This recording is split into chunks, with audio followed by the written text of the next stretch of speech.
Hello students, next हम discuss करेंगे example number 3। देखो क्या कह रहा है आपको।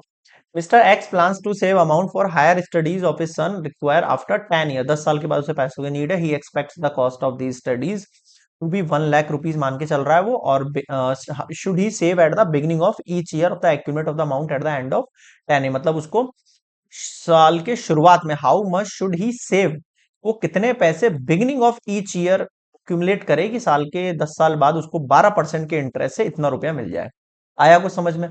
अब ध्यान देना यहाँ पर वर्ड पर, ये बिगिनिंग यूज कर रहा है यहाँ पर। बिगिनिंग, तो बिगिनिंग के लिए फॉर्मूला थोड़ा सा चेंज हो जाएगा। जो फॉर्मूला हमने ऐसे पढ़ा था आर, उसके साथ में 1 प्लस आई भी जुड़ेगा।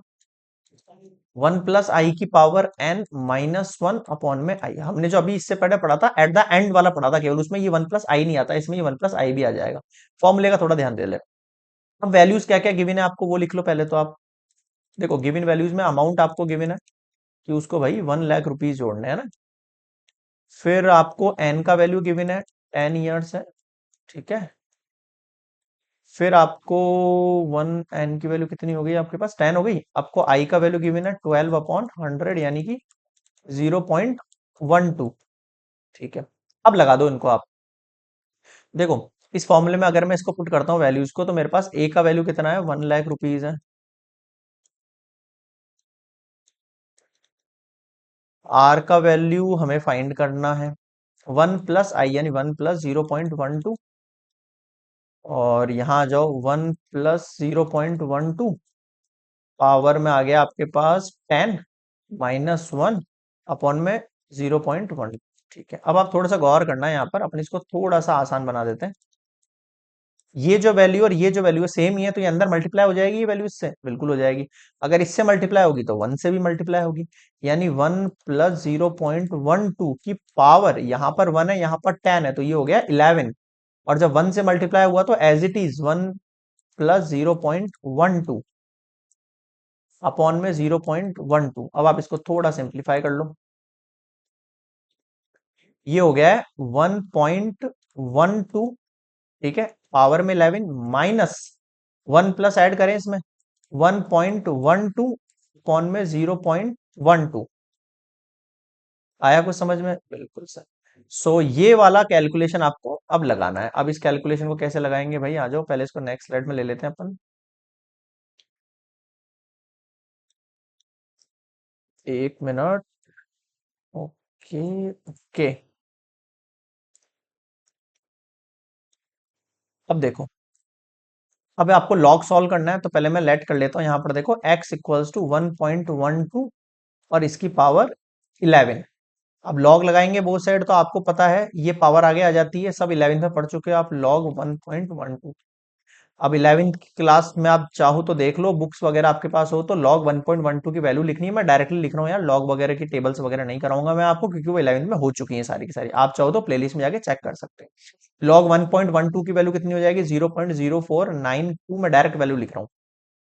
लॉग एक्स इक्वल्स टू, इनको मल्टीप्लाई करेंगे 0.5412।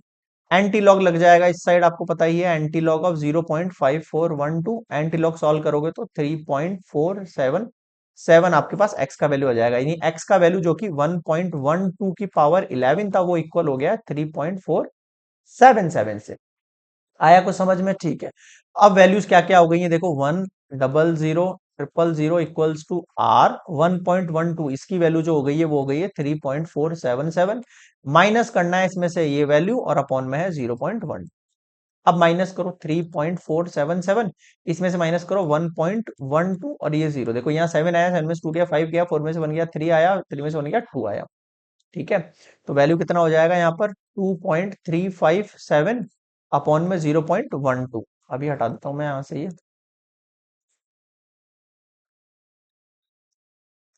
और देखो भाई, ये है आर, ये है 100 और 000। अब आपको ये वाली वैल्यू सॉल्व करनी है, तो फिर से इसको नेक्स्ट स्लाइड में ले रहा हूं मैं।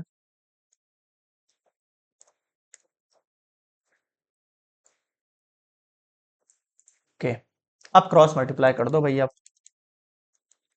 0.12 2.357 इक्वल्स टू में are.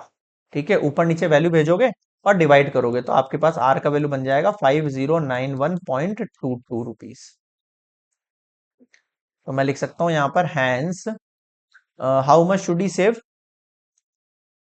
He should save 5091.22 rupees at the beginning of each year.